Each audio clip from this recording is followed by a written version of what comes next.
Welcome to MH education. अब हम NCERT कक्षा 8 का चैप्टर नंबर 2 अंग्रेज़ी विषय का, जिसका नाम द सुनामी है, का इंट्रोडक्शन और पहला भाग पढ़ते हैं। तो चलिए हम लेसन की शुरुआत करें। टेक्स्ट लिखा गया है। पहले हम बिफोर यू रीड पढ़ रहे हैं, यानी पढ़ने से पहले चैप्टर के शुरुआत से हम इसका इंट्रोडक्शन देखते हैं। तो ज़रा इसको देख लेते हैं। A tsunami is a very large and powerful wave caused by earthquakes under the sea. On 26 December 2004, a tsunami hit Thailand and parts of India, such as the Andaman and Nicobar Islands and the Tamil Nadu coast. Here are some stories of courage and survival. Did animals sense that a tsunami was coming? Some stories suggest that they did. इसका हम मतलब जानते हैं। तो देखिएगा, tsunami समुद्र के नीचे भूकंपों के कारण उत्पन्न होने वाली यानी पैदा होने वाली एक बहुत बड़ी शक्तिशाली लहर को कहा जाता है। 26 दिसंबर 2004 को एक सुनामी थाईलैंड और भारत के कुछ हिस्सों, जैसे हम कह सकते हैं अंडमान और निकोबार द्वीप समूह, साथ ही में तमिलनाडु के जो कोस्टल इलाका है, यानी कि समुद्र के तट का जो इलाका है, उस क्षेत्र से टकराई। यहाँ पर हम लोगों के करेज यानी साहस की और सर्वाइवल का मतलब होता है अंतिम समय तक जीवित रहना, यानी संघर्षों को झेलते हुए, यानी जिन लोगों ने संघर्षों को झेला है और अंततः जिंदा बचे रह गए हैं, उनकी कुछ कहानियाँ यहाँ पर दी जा रही हैं। यानी इस पाठ में उनकी कहानियाँ बता रखी है। हम उन्हें पढ़ेंगे और हम जानेंगे क्या जानवरों को आभास हुआ था कि सुनामी आ रही थी, यानी जानवरों को क्या पता चल जाता है कोई ऐसी घटना होने वाली है। कुछ कहानियों से हमें पता चलता है कि उन्हें ऐसा आभास हो गया था, यानी सुनामी आने से पहले ही उनको इस चीज़ का एहसास हो गया था कि हाँ, सुनामी आने वाली है।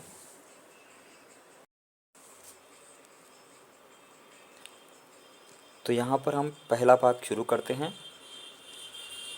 These stories are all from the Andaman and Nicobar आर्किपेलगो।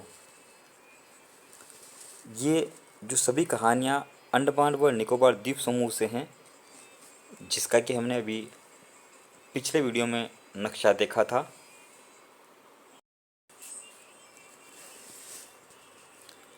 Now see the next paragraph. यहाँ पर हम सेकंड पैराग्राफ शुरू करते हैं। Ignatius was the manager of a cooperative society in Kachal. His wife woke him up at 6 a.m. because she felt an earthquake.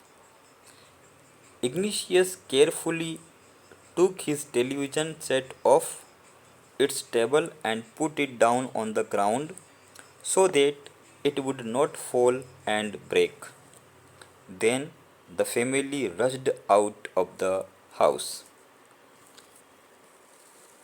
मतलब जानिए। Ignatius Katchal में एक सहकारी संस्था का मैनेजर था, यानी कि प्रबंधक था। उसकी वाइफ ने उसे सुबह 6 बजे ही उठा दिया, यानी जगा दिया, क्योंकि उसने भूकंप को महसूस कर लिया था। इग्नेशियस ने बड़ी सावधानी से टेलीविज़न को मेज से उतारा और इसे नीचे ज़मीन पर रख दिया, ताकि यह गिरे भी नहीं और टूटे भी नहीं। फिर परिवार घर के बाहर दौड़ पड़ा।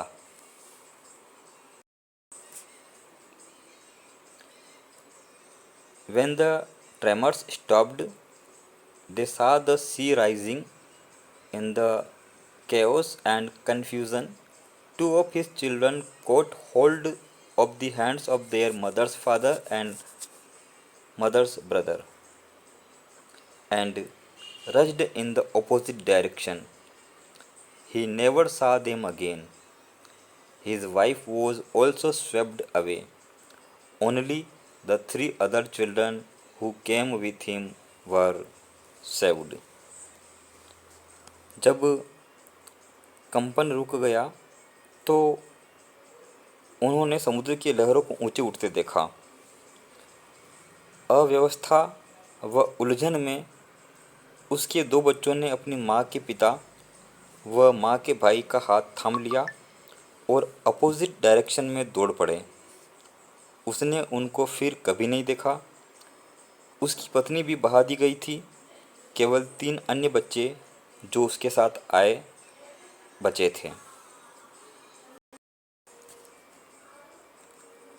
Sanjeev was a policeman serving in the Kachal Island of the Nicobar group of islands. He somehow managed to save himself, his wife and his baby daughter from the waves. But then he heard cries for help from the wife of John, the guest house cook.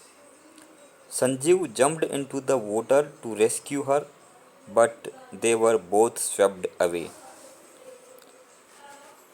मतलब ये हुआ, संजीव एक policeman था यानी police वाला था जो निकोबार द्वीप समूह के कचल द्वीप में काम कर रहा था। उसने किसी तरीके से खुद को, अपनी पत्नी व छोटी सी बेटी को लहरों से बचा लिया था, लेकिन फिर उसने गेस्ट हाउस रसोइयों, जो कि जॉन की पत्नी की सहायता के लिए पुकार लगा रही थी, को सुना। उसे बचाने के लिए संजीव ने पानी में छलांग लगा दी, लेकिन वे दोनों बहाकर ले जाए गए, यानी वे दोनों बह कर के चले गए।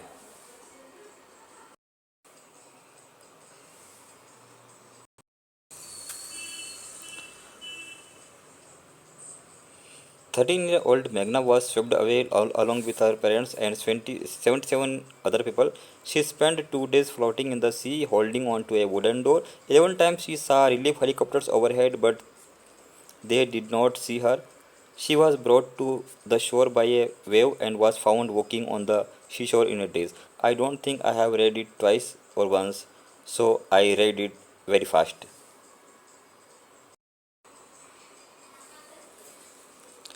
13 वर्ष की आयु की मेघना अपने माता पिता और 77 अन्य लोगों के साथ बहाकर ले जाई गई। उसने लकड़ी के एक दरवाजे को पकड़ के रखते हुए 2 दिन समुद्र में तैरते हुए गुजारे। 11 बार उसने जो रेस्क्यू के हेलीकॉप्टर थे उनको अपने सिर के ऊपर उड़ते देखा, लेकिन वो हेलीकॉप्टर्स में जो बैठे थे रेस्क्यू वाले उसको देख नहीं पाए, यानी मेघना को देख नहीं पाए। एक लहर के द्वारा उसे किनारे पर ले जाया गया और समुद्री किनारे पर भौचक की रहते हुए चलते हुए उसे पाया गया।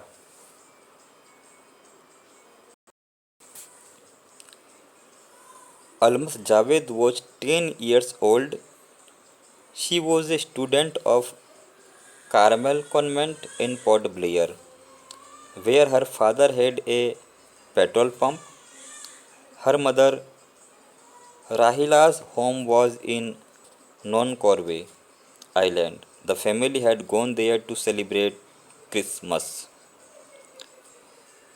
अलमस जावेद 10 साल की थी। वह पोर्ट ब्लेयर के कॉर्नेल कॉन्वेंट की एक स्टूडेंट थी, जहां उसके पिता का पेट्रोल पंप था। उसकी माँ राहिला का घर नानकोरी द्वीप में था। पूरा परिवार वहाँ पर क्रिसमस मनाने के लिए गया हुआ था। When the tremors came early in the morning, the family was sleeping. Alma's father saw the sea water recede. He understood that the water would come rushing back with great force. He woke everyone up and tried to rush them to a safer place. जब सवेरे जल्दी ही कंपन हुआ तो परिवार सो रहा था। अल्मस के फादर ने पानी को पीछे हटते देखा तो उसे समझ आ गया कि पानी बहुत तेज़ी के साथ वापस आएगा। उसने सभी को जगा दिया और कोशिश की कि उनको एक सेफ स्थान पर दौड़ाकर ले जाने का उसने प्रयास किया ताकि वो उनको दौड़ करके सुरक्षित स्थान पर ले जा सकें।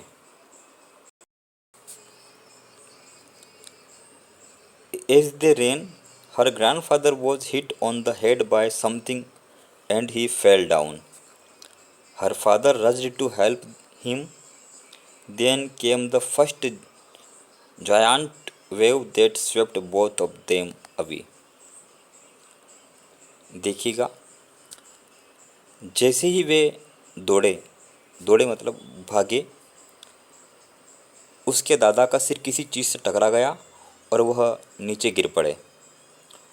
उसके पिता सहायता के लिए दौड़े, तब ही एक बहुत बड़ी लहर आ गई और उन दोनों को बहा करके ले गई।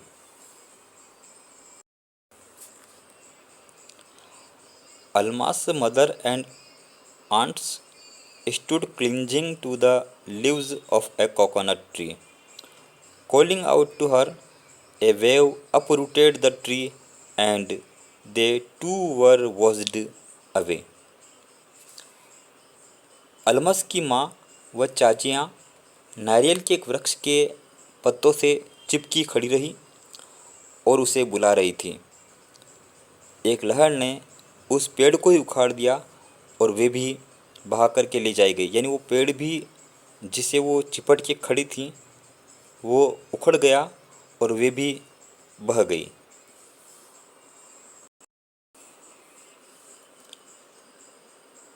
Almas saw a log of wood floating. She climbed onto it. Then she fainted. When she woke up, she was in a hospital in Kamorta. चलिए हम यहीं तक पहले मीनिंग देख लेते हैं क्योंकि हम इसको पूरा देख नहीं पा रहे हैं। अल्मस ने एक लंबे लकड़ी के लट्ठे को तैरते देखा। वह इस पर चढ़ गई और फिर बेहोश हो गई। जब वह जागी तो उसने कोमार्ता के एक हॉस्पिटल में अपने आप को देखा। From there she was brought to Port Blair. The little girl does not want to talk about the incident with anyone. She is still traumatized. देखिएगा मीनिंग इसका। वहाँ से उसे पोर्ट ब्लेयर लाया गया। वह छोटी सी लड़की उस घटना के बारे में किसी से बात नहीं करना चाहती थी। वह अभी भी एक सदमे से गुजर रही थी, सदमे में थी।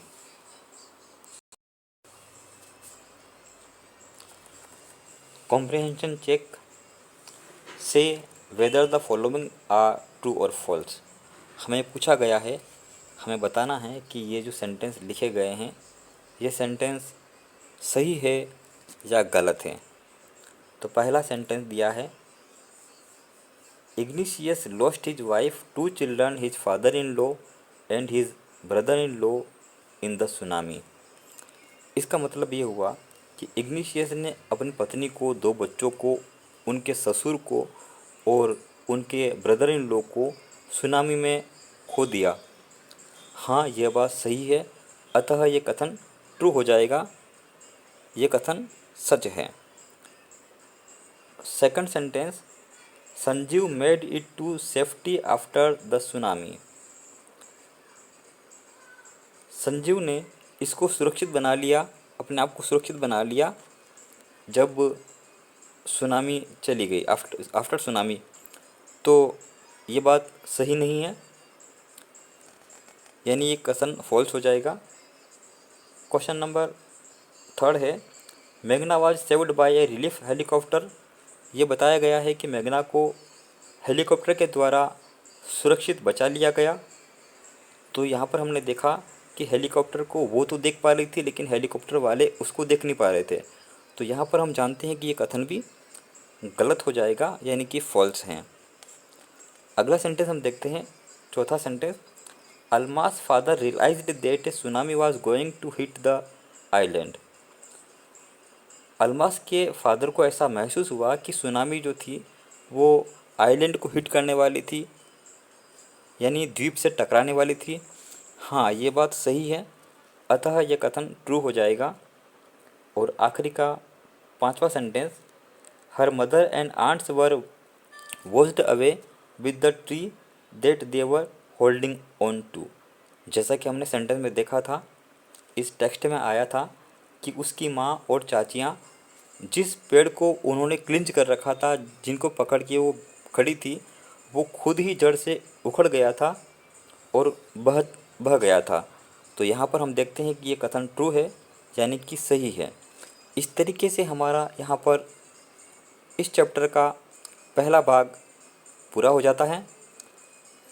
आगे आने वाले वीडियो में हम इसका दूसरा भाग देखने की कोशिश करेंगे। अगर आपको ये प्रयास अच्छा लगता है, वीडियो को लाइक करें, शेयर करें, सब्सक्राइब करें और इसको देखें, समझें। जहाँ भी कोई दिक्कत आती है हमें कमेंट के ज़रिए बताएं, ताकि उन डाउट्स को हम क्लियर कर सकें। Thanks for watching the video. शुक्रिया।